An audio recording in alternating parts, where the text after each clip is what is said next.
मंच पर डाइस पर बैठे हुए उत्तर प्रदेश के इत्तेहादुल मुस्लिमीन के सदर मोहतरम जनाब हल्का छोटा हो गया यार, पीछे वाले ने देखा भाई साहब, आगे वाला छोटा हो जाओ साहब, मेरे भाई मोहतरम अतीक अहमद साहब की वाइफ बहन शाइस्ता परवीन साहिबा, उनके फर्जन अली साहब, मंडल सदर मुहिबुल साहब, आरिफ इकबाल साहब, शादाब साहब, जनाब राकेश गुप्ता साहब, हरदेव सिंह एडवोकेट साहब, अफसर महमूद साहब, उस्मान साहब, मुजीब एडवोकेट साहब, लीगल सेल यूपी के सदर आरिफ इकबाल साहब, पूर्वांचल के इंचार्ज इसरार अहमद साहब, जोनल इंचार्ज प्रयागराज इलाहाबाद मुहिबुल हक साहब, मोहतरम हाज़रीन इकराम, मेरी इज़्ज़तदार माँ और बहनों, मैं आप तमाम का दिल की गहराइयों से शुक्रिया अदा करता हूँ कि आज आपने अपना कीमती वक्त निकालकर आज के इस इजलास में शिरकत की। अभी आप और हमने हमारी बहन मोहतरमा शाइस्ता परवीन साहिबा का, अतीक साहब का लिखा हुआ पैगाम हमने सुना और हमने ये भी सुना कि हमारी बहन की आवाज जज्बात से मगलूब हो चुकी थी और मैं हमारी बहन को सलाम करता हूं, बल्कि अतीक साहब के पूरे परिवार को सलाम करता हूं कि इतने मसाइब और मुश्किलात के बावजूद भी अल्लाह ने उनको साबित कदम रखा और वो बड़ी सब्र और हिम्मत के साथ हालात का और एक जाबिर हुकूमत के जबर का मुकाबला कर रहे हैं। और मेरी अल्लाह से दुआ है कि अल्लाह सुब्हाना व तआला जब्बार है, अल्लाह क़हार है, अल्लाह गफूर रहीम भी है। इंशाअल्लाह ताला ये तमाम के तमाम जुल्म के महलात खंडर में तब्दील हो जाएंगे जो आज मजलूम अवाम पर जुल्म कर रहे हैं।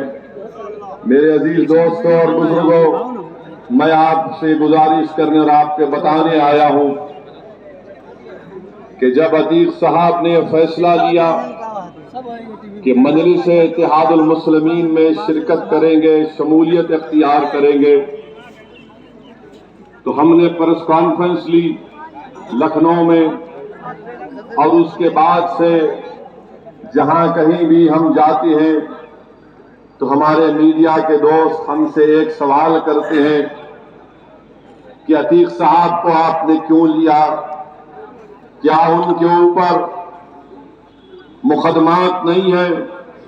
तो हमने उनको भी जवाब दिया और आज अतीक साहब की ये सरजमीन, ये इलाहाबाद की मुबारक सरजमीन जिसका नाम तब्दील करके प्रयागराज रखा गया, हम आपको ये बताने आए हैं कि अतीक साहब कानून की नजर में वो आज भी इलेक्शन लड़ सकते हैं और हमको उम्मीद है कि इंशाअल्लाह ताला वो जरूर आने वाले विधानसभा के चुनाव में इलेक्शन लड़ेंगे और आप तमाम अपनी दुआओं से और अपने वोट से उनको कामयाब और कामयाब करके उत्तर प्रदेश की विधानसभा में बहैसियत विधायक उनको भिजाएंगे। मेरे अजीज दोस्तों और बुजुर्गों,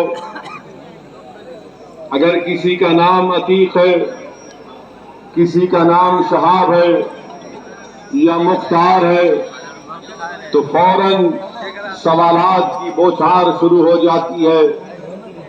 मगर यही उत्तर प्रदेश में मौजूदा योगी सरकार में बीजेपी के ऐसे 100 विधायक हैं जिन पर भी मुकदमा चल रहे हैं। बीजेपी के ऐसे कई सांसद हैं जिन पर भी मुकदमा चल रहे हैं। और भारत की आजाद 75 साल तारीख में एक बदतरीन फसाद उत्तर प्रदेश की सरजमीन पर हुआ। मुजफ्फरनगर के फसादात के बाद आज आप देखते हैं कि योगी सरकार ने बीजेपी के विधायक और बीजेपी के नेताओं के ऊपर से मुकदमात को वापस ले लिए। इस पर मीडिया में कोई गुफ्तगू नहीं की जाती, बल्कि खुद योगी आदित्यनाथ ने बहैसियत मुख्यमंत्री ने अपने ऊपर एक केस को विड्रॉ कर लिया और दूसरे केस को चलाने की इजाजत नहीं दी। बीजेपी की एक सांसद है मध्य प्रदेश से, उन्होंने बड़ा अनाप शनाप कहा उस हेमंत करकरे के बारे में जिसने पाकिस्तान से आए हुए टेररिस्ट, आतंकवादी, दहशतगर्दों से मुकाबला करते हुए मुंबई की सरजमीन पर अपनी जान की अजीम कुर्बानी दी। उसके ताल्लुक से बीजेपी की वो सांसद बदुआ देती है हेमंत करकरे को। नाथुराम गोडसे जो भारत की आजाद तारीख का पहला दहशतगर्द है, उसको अपना हीरो कहती है। आज मीडिया इस पर खामोश बैठा हुआ है। मेरे अजीज दोस्तों और बुजुर्गों, योगी सरकार ने अतीक साहब के कई घर को तुड़वा दिया, कई लोगों की तस्वीर लगा दिए। मगर हम मुख्यमंत्री से पूछना चाहते हैं कि जब आपने तस्वीर उन लोगों की लगा दी तो जरा उन नेताओं की तस्वीर भी लगा देते आप जिनके खिलाफ आपकी सरकार ने तमाम क्रिमिनल केसेस को वापस लिया। आप उन लोगों की भी तस्वीर लगा देते जिन्होंने मुजफ्फरनगर के फसादात के सिलसिले में उन पर बहुत बड़े बड़े इल्जामात, मुकदमात आयद किए थे। मगर तस्वीर लगती है तो हमारी लगती है और दुनिया को बताया जाता है कि देखो ये कैसे लोग हैं। मेरे अजीज दोस्तों और बुजुर्गों, याद रखिए कि भारत की सियासत में एक तल्ख हकीकत है कि जिस समाज के पास उसका नेता होगा उस समाज के मसाइल को हल किया जाएगा। जिस समाज के पास उसका नेता नहीं होगा उस समाज को ना उसका हिस्सा मिलेगा, ना उसकी आवाज को सुना जाएगा, ना उसकी तकालीफ को समझा जाएगा, ना उसके मसाइल को हल किया जाएगा। आज असदुद्दीन ओवैसी आपके दरमियान में इसीलिए आया है कि अब की बार हमको अपना हिस्सा लेना है, हमको अपना मुकाम लेना है। और याद रखिए कि मेरी तकारीर को सुनकर जज्बात में आके नारे लगाने से आपको अपना हक नहीं मिल जाएगा।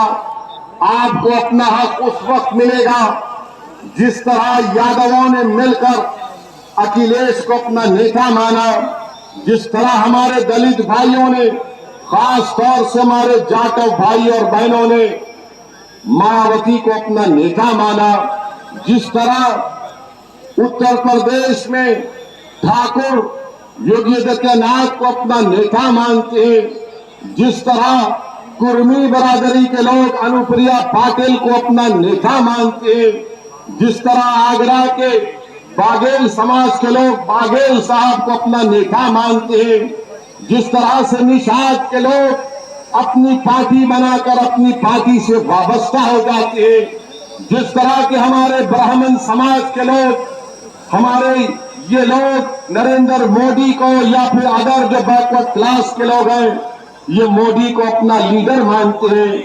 मैं आपको ये बात बताने आया हूं, उत्तर प्रदेश में मुस्लिम अक़लियत की कोई आवाज नहीं, मुस्लिम अक़लियत के वोटों की कोई अहमियत नहीं है, मुस्लिम अक़लियत को उनका हिस्सा नहीं मिलता, मुस्लिम अक़लियत का कोई नेता नहीं है। मेरे अजीज दोस्तों और बुजुर्गों, इस हालात को आपको तब्दील करना है।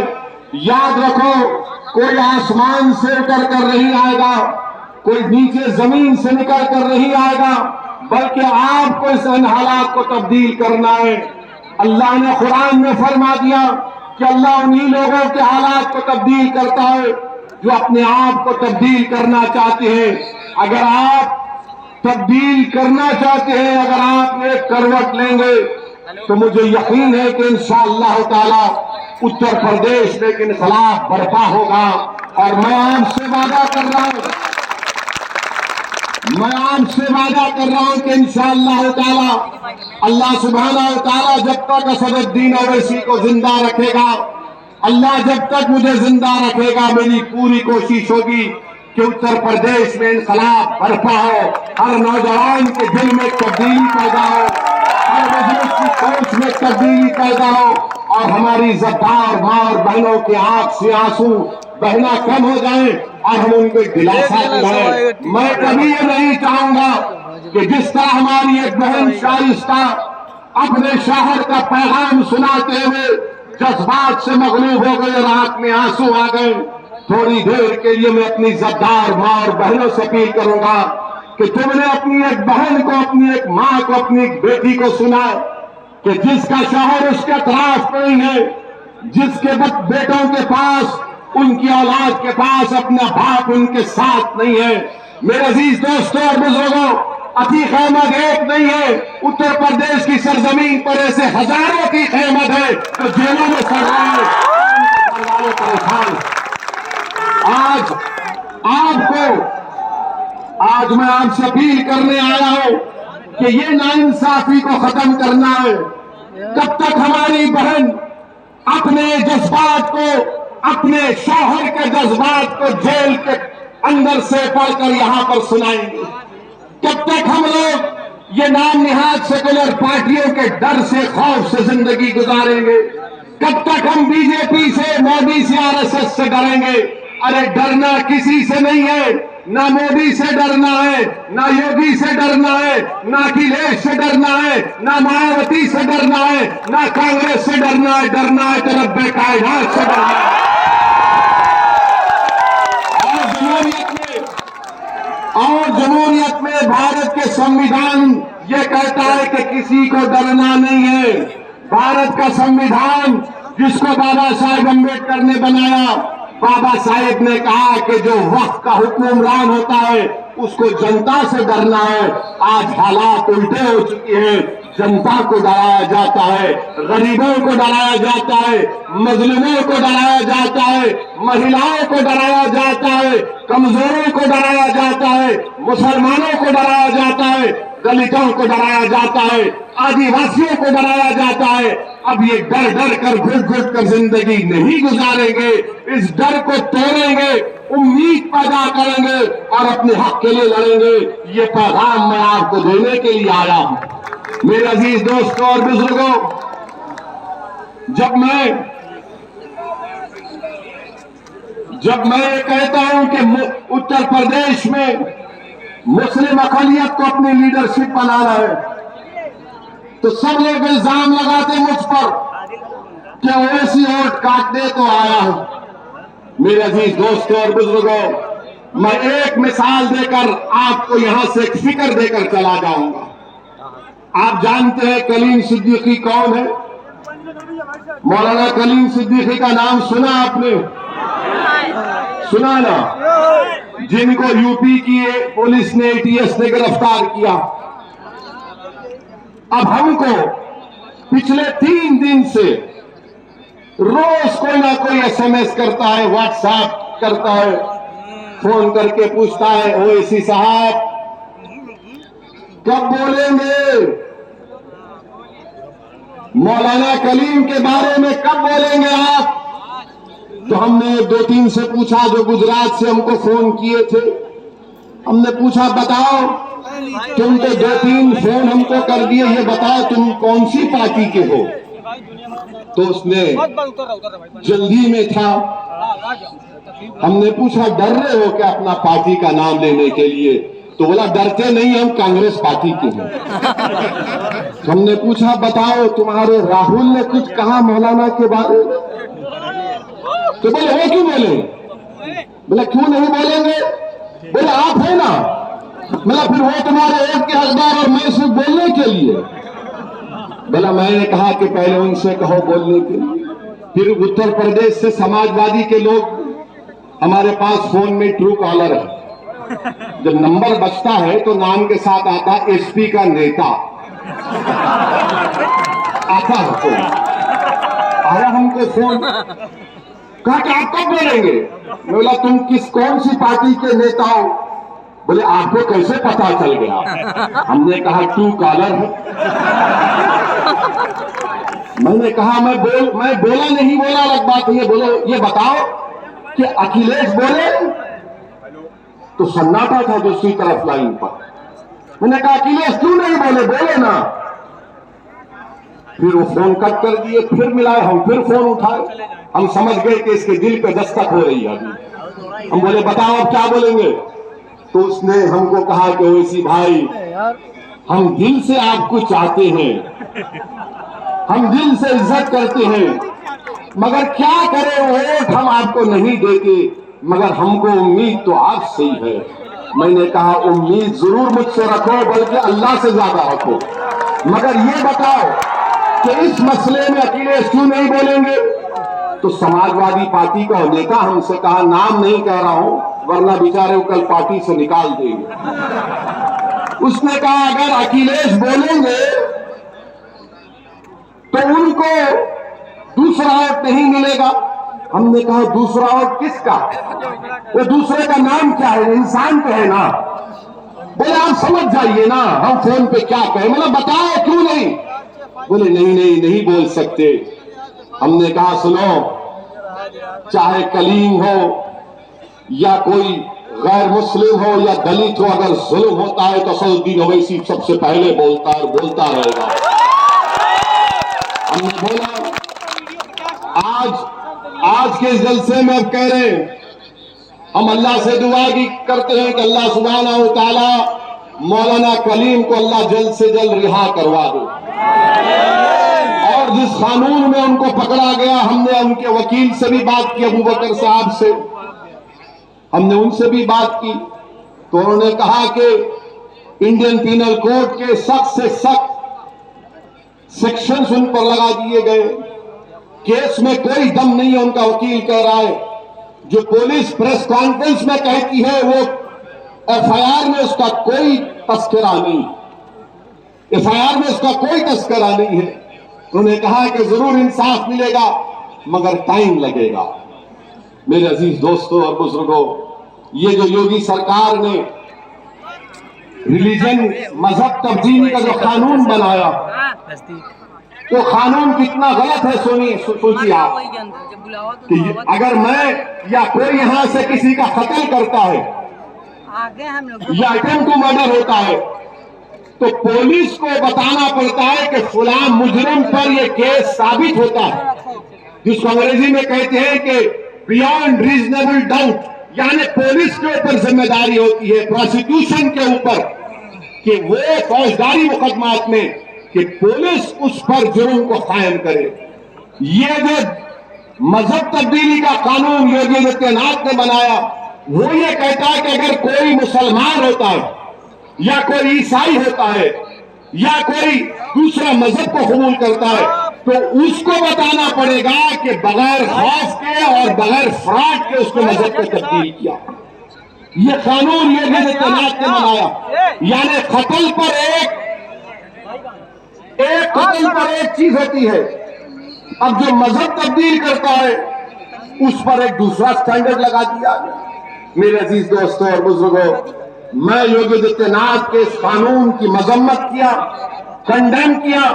ये अनकॉन्स्टिट्यूशनल है, सुप्रीम कोर्ट के पुख्तसामी जजमेंट के खिलाफ है, और हम पूछना चाहते हैं